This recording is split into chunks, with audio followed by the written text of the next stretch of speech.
Hello दोस्तों, आज हम फिर एक नए टॉपिक के बारे में चर्चा करेंगे। हमारा टॉपिक है मूल अधिकार। मूल अधिकार से संबंधित कुछ महत्वपूर्ण प्रश्नों को जानेंगे तथा उनसे संबंधित कुछ अन्य तथ्यों को भी हम इसमें चर्चा करेंगे। जैसे कि फर्स्ट क्वेश्चन आता है हमारा कि जैसे कि मूल अधिकार क्या है? इसमें ऑप्शन दे रखा है कि मूल अधिकार एक असंवैधानिक अधिकार है या मूल अधिकार एक कानूनी अधिकार है। थर्ड है कि मूल अधिकार एक संवैधानिक अधिकार है या मूल अधिकार एक नीति निर्देशक तत्व है। तो हमें चुनना होगी। देखिए, फर्स्ट ऑप्शन में दे रखा है मूल अधिकार एक असंवैधानिक अधिकार है। तो असंवैधानिक का मतलब हुआ कि मूल अधिकार एक संवैधानिक अधिकार नहीं है या वह संविधान के विरुद्ध है। तो ऐसा तो है नहीं है। दूसरा है कि मूल अधिकार एक कानूनी अधिकार है। तो जैसा कि कानूनी अधिकार वो होते हैं जो कि संसद या कोई विधानसभा उन्होंने कानून बनाकर उसको स्थापित किया हो। पर हमें ज्ञात है कि मूल अधिकार संवैधानिक अधिकार है। मूल अधिकार को संविधान में पहले से ही स्थापित किया गया था। तो इस क्वेश्चन का आंसर होगा कि मूल अधिकार एक संवैधानिक अधिकार है और मूल अधिकार एक नीति निर्देशक तत्व है। ये तो साफ दिख रहा है कि ये गलत है। नेक्स्ट क्वेश्चन आता है कि समानता का अधिकार किस अनुच्छेद में दिया गया है? तो फर्स्ट ऑप्शन दे रखा है कि अनुच्छेद 19 से अनुच्छेद 22 तक समानता का अधिकार है। तो ऐसा नहीं है। आपको ज्ञात होना चाहिए कि अनुच्छेद 19 से अनुच्छेद 22 तक स्वतंत्रता का अधिकार दिया गया है। उसके बाद आता है कि अनुच्छेद 23 से अनुच्छेद 24 तक। तो इसका है कि अनुच्छेद 23 से अनुच्छेद 24 तक बालाश्रम तथा कारखानों में बच्चों के नियोजन उन चीज़ों को उल्लेख किया गया है तो उनसे संबंधित अधिकार दिया गया है। थर्ड ऑप्शन है अनुच्छेद 25 से 28। तो इसका भी आपको ज्ञात होना चाहिए कि अनुच्छेद 25 से 28 तक धार्मिक स्वतंत्रता तथा उनसे संबंधित कुछ अन्य प्रावधान दिए गए। तो फोर्थ ऑप्शन आता है कि अनुच्छेद 14 से अनुच्छेद 18 तक। तो यह सही आंसर होगा हमारा कि अनुच्छेद 14 से 18 तक समानता का अधिकार दिया गया है। जैसे कि अनुच्छेद 14 में दिया गया है समानता का अधिकार, अनुच्छेद 15 में दिया गया है कि किसी प्रकार के विभेद का निषेध होगा। उसी प्रकार अनुच्छेद 16 में दिया गया है कि लोक नियोजन में सभी को समान अवसर मिलेगा। अनुच्छेद 17 में दिया गया है कि अस्पृश्यता का पूर्णतः उन्मूलन होगा तथा अनुच्छेद 18 में उपाधियों का अंत किया गया है। चलिए अगले क्वेश्चन पर चलते हैं। अगला क्वेश्चन है कि किस अनुच्छेद के तहत छुआछूत का उन्मूलन किया गया है? जैसे कि मैंने अभी आपको बताया कि समानता के अधिकार के अंतर्गत अनुच्छेद 17 में छुआछूत का उन्मूलन किया गया है तथा इसमें अन्य अनुच्छेद दे रखे हैं कि अनुच्छेद 18 में, तो मैंने बताया कि अनुच्छेद 18 में उपाधियों का अंत किया गया है। इसी प्रकार अनुच्छेद 25 में धार्मिक स्वतंत्रता का अधिकार दिया गया है। अनुच्छेद 32 में ये सभी मूल अधिकारों का परिवर्तन का अधिकार दिया गया है कि इनसे असंगत कोई विधि बनती है या इनका उल्लंघन होता है तो न्यायालय में जाके इनके खिलाफ लोगों को अधिकार दिया गया है। उसी प्रकार अगला क्वेश्चन आता है कि किस मूल अधिकार में अभिव्यक्ति की स्वतंत्रता प्रदान की गई है? तो जैसे कि ऑप्शन दे रखा है कि अनुच्छेद 21, अनुच्छेद 22, अनुच्छेद 19, अनुच्छेद 20। तो इनमें से हमें सही ऑप्शन को टिक करना होगा। चलिए आइए एक एक अनुच्छेद के बारे में चर्चा करते हैं। अनुच्छेद 21। अनुच्छेद 21 की एक ऐसा अनुच्छेद है जिसकी काफी विस्तृत रूप में व्याख्या की गई है तथा अभिव्यक्ति स्वतंत्रता अनुच्छेद 21 में भी शामिल है। पर इस क्वेश्चन के हिसाब से हमें इसे हैंडल करना होगा तथा सही ऑप्शन पर टिक लगाना होगा। जैसे कि अनुच्छेद 22 है तो अनुच्छेद 22 में अभिव्यक्ति की स्वतंत्रता प्रदान नहीं की गई है। अनुच्छेद 20 है तो उसमें भी अभिव्यक्ति की स्वतंत्रता प्रदान की गई है। अनुच्छेद 19 है उसमें अभिव्यक्ति की स्वतंत्रता प्रदान की गई है। अभिव्यक्ति की स्वतंत्रता के अलावा उसमें काफ़ी और अन्य चीज़ें भी है जैसे कि सहकारी समितियों का निर्माण, शांतिपूर्ण सम्मेलन या कहीं भी आबाद संचरण, यानी कि देश में कहीं भी अबाधित रूप में संचरण करने का अधिकार, कुछ अन्य भी है। और अनुच्छेद 21 में भी इस चीज़ का कहीं ना कहीं उल्लेख मिलता है कि अभिव्यक्ति की स्वतंत्रता इसमें भी प्रदान की गई। लेकिन अगर अनुच्छेद 21 और अनुच्छेद 19 दे रखा है तो हमें अनुच्छेद 19 को ही राइट मानना चाहिए। चलिए नेक्स्ट क्वेश्चन की तरफ चलते हैं। जैसे कि नेक्स्ट क्वेश्चन है न्यायालय के संबंध में मूल अधिकार की स्थिति है। तो इसमें ये पूछा गया है कि मूल अधिकार है यदि उनका उल्लंघन होता है और कोई व्यक्ति न्यायालय में जाता है तो न्यायालय उस संबंध में क्या शक्ति रखता है। जैसे कि ऑप्शन दे रखा है कि न्यायालय द्वारा ये अपरिवर्तनीय है, मतलब कि न्यायालय में न्यायालय द्वारा इसमें कोई भी अधिकार नहीं है, न्यायालय के पास इससे संबंधित कोई अधिकार नहीं है कि यदि कोई व्यक्ति उल्लंघन के समय न्यायालय के पास जाता है या कोई ऐसी विधि सरकार द्वारा बनाई जाती है जिससे मूल अधिकार का उल्लंघन होता है, तो न्यायालय उसमें कुछ नहीं कर सकता। तो ये चीज़ तो पूर्णतः गलत साबित होती है। नेक्स्ट ऑप्शन की तरफ चलते हैं कि न्यायालय द्वारा परिवर्तनीय है। तो इस चीज़ पे हम विचार करेंगे कि न्यायालय द्वारा मूल अधिकार परिवर्तनीय है या नहीं है। तो ये बिल्कुल सही ऑप्शन होगा कि ये न्यायालय द्वारा परिवर्तनीय है, क्योंकि संविधान ने सर्वोच्च न्यायालय और उच्च न्यायालय दोनों को यह अधिकार दिया गया है कि यदि मूल अधिकार से संबंधित कोई असंगत विधि बनती है या मूल अधिकारों का उल्लंघन होता है, तो सर्वोच्च न्यायालय और उच्च न्यायालय उन असंगत विधियों को अवैध घोषित कर सकते हैं। ऑप्शन थर्ड है कि केवल सुप्रीम कोर्ट द्वारा परिवर्तनीय है। तो ऐसा नहीं है। हालांकि इसमें एक पॉइंट का आपको ध्यान रखना चाहिए कि सुप्रीम कोर्ट यानी कि सर्वोच्च न्यायालय ही मूल अधिकारों का संरक्षक है, तो उसको गारंटी दी गई है उनके संरक्षण की। किंतु सुप्रीम कोर्ट और उच्च न्यायालय दोनों द्वारा मूल अधिकार के संबंध में समान शक्ति रखती है तथा वह दोनों रिट जारी कर सकते हैं इस संबंध में। तो ऑप्शन थर्ड गलत होगा कि केवल सुप्रीम कोर्ट द्वारा परिवर्तनीय है, उसके बाद केवल उच्च न्यायालय द्वारा परिवर्तनीय, ये भी गलत होगा। तो इसका सही आंसर होगा कि न्यायालय द्वारा परिवर्तनीय है।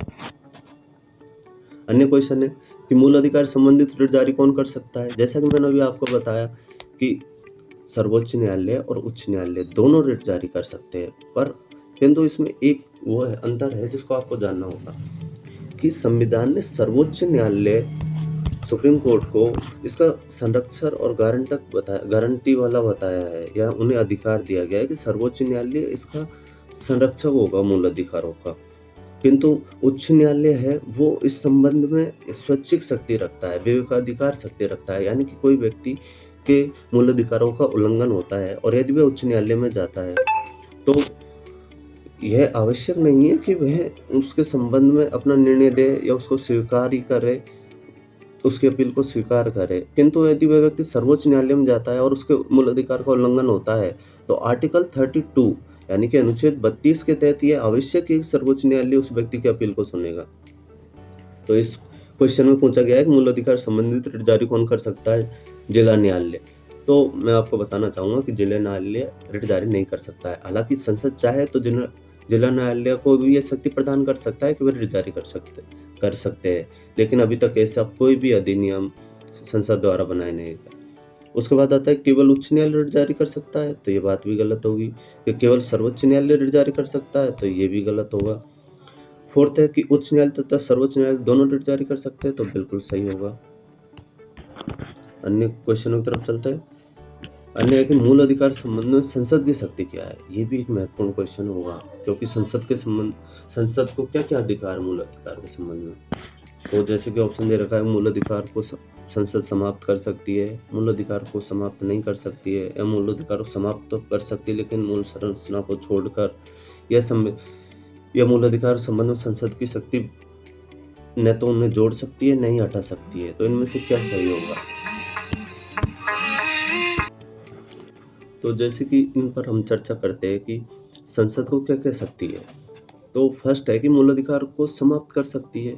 तो शुरुआत में विवाद उठा था कि संसद को यह शक्ति है कि वह मूल अधिकार को समाप्त कर सकती है, लेकिन सर्वोच्च न्यायालय के एक निर्णय के द्वारा यह कहा गया कि सर्वोच्च संसद है वह मूल अधिकारों को समाप्त तो कर सकती है, किंतु उसमें एक मूल संरचना का प्रावधान जोड़ दिया गया। अतः कि संसद की शक्ति असीमित नहीं है, वह मूल संरचना में जो शामिल है, जो कि केशवानंद भारती मामले में सर्वोच्च न्यायालय ने स्थापित किया गया था कि मूल संरचना जैसी अवधारणा दी गई कि इसमें जो जो शामिल होगा उसको संसद संविधान संशोधन द्वारा भी समाप्त नहीं कर सकती है।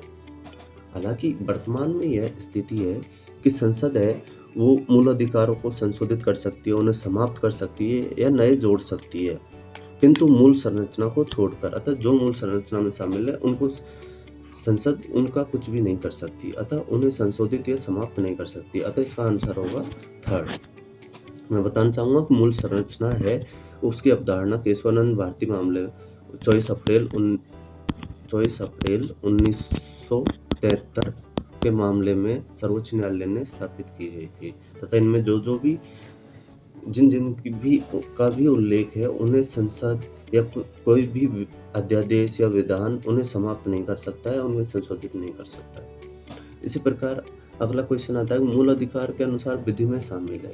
यानी कि मूल अधिकार के संबंध में यदि कोई विधि बनाती है जो कि उनसे असंगत होगी या उनसे संगत है, तो उनमें कौन कौन सी विधि शामिल है। यदि वह असंगत विधि है तो किन किन संस्थानों की विधियाँ बनाई गई है वह असंगत मानी जाएगी। तो उसमें फर्स्ट है कि संसद, विधानसभा या राष्ट्रपति या राज्यपाल द्वारा बनाए गए जारी किए गए अध्यादेश। सेकंड है कार्यपालिका के आदेश, उपविधि, नियम, अधिसूचना। थर्ड है विधि का बल रखने वाली कोई प्रथा। ये फोर्थ है सभी।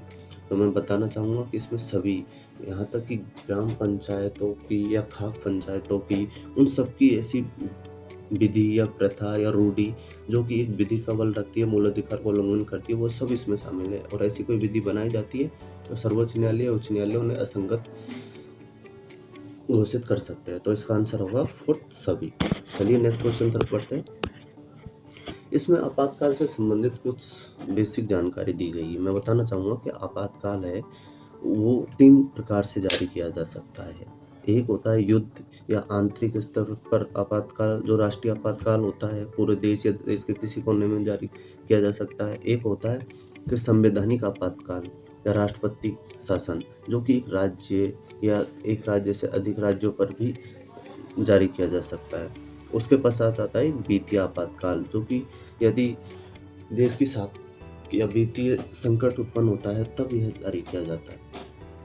इसमें हमें यह जानना आवश्यक है कि बाहरी आपातकाल के समय सभी मूल अधिकार निलंबित हो जाएंगे तथा आंतरिक आपातकाल के समय अनुच्छेद 19 अप्रभावित रहेगा। मतलब कि यदि युद्ध, ऐसी स्थितियों में बाहर यदि युद्ध, आक्रमण, इनके आधार पर बाहरी आक्रमण होता है तो उस समय सभी मूल अधिकार निलंबित हो जाएंगे, केवल 20 और 21 को छोड़कर, क्योंकि यह कहा गया कि अनुच्छेद 20 और 21 है वे किसी भी आपातकाल के समय निलंबित नहीं होंगे तथा उनका उल्लंघन होता है तो व्यक्ति न्यायालय में जा सकते हैं।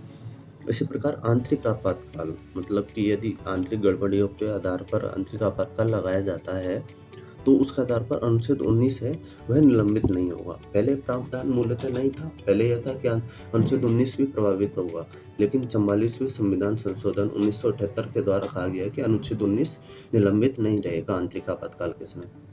मैंने बताया कि अनुच्छेद 19 और 20 किसी भी आपातकाल में निलंबित नहीं होंगे क्योंकि यह आवश्यक है। इसमें जीवन की स्वतंत्रता, प्राण और दैहिक स्वतंत्रता प्रदान की गई। इस प्रकार आपातकाल के समय बनाई गई किसी भी असंगत विधि को आपातकाल खत्म होने के पश्चात उसको मान्य नहीं माना जाएगा। यानी कि वह विधि, उसका अस्तित्व तब तक ही है जब तक आपातकाल लागू है। उसके समाप्त होते ही असंगत मूल अधिकार से असंगत विधियों का अस्तित्व खत्म हो जाएगा। एक प्रश्न और है कि मूल अधिकार और नीति निर्देशक तत्व में आपस में क्या संबंध रहेगा। तो अन्य विवादों के खूब निर्णय के उपरांत यह कहा गया कि सर्वोच्च न्यायालय ने यह व्याख्या दी गई कि मूल अधिकार और नीति निर्देशक एक दूसरे के पूरक है।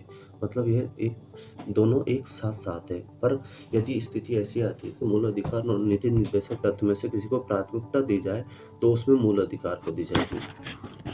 Thank you. यदि आप कुछ ऐसी सुझाव देना चाहें जिससे मैं इनमें सुधार कर सकूं तो आपका स्वागत है। धन्यवाद।